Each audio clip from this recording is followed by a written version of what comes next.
চাঁদাবাজি, মনোনয়ন বাণিজ্য ও দলীয় ফান্ডের টাকা আত্মসাতের অভিযোগে জাতীয় পার্টির চেয়ারম্যান জি এম কাদের বিরুদ্ধে অনুসন্ধান শুরু করেছে দুর্নীতি দমন কমিশন দুদক। দুদকের গোয়েন্দা অনুসন্ধানে উঠে এসেছে 2018 সালে জাতীয় নির্বাচন সংরক্ষিত নারী আসনে 18 কোটি টাকার ঘুষ নেন তিনি।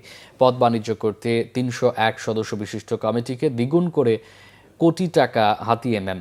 এসব অবৈধ অর্থ সিঙ্গাপুর, লন্ডন ও সিডনিতে পাচারের তথ্য আছে দুদকের কাছে।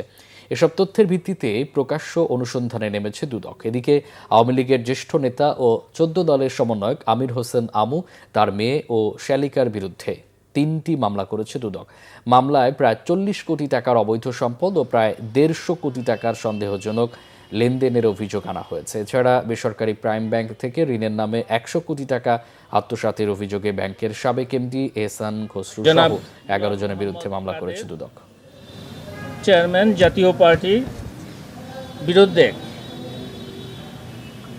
মনোনয়ন বাণিজ্য, পদ বাণিজ্য এবং অর্থ পাচার সহ জ্ঞাত আয়ের উৎস বহির্ভূত সম্পদ অর্জনের অভিযোগের বিষয়ে অনুসন্ধানের সিদ্ধান্ত গৃহীত হয়েছে।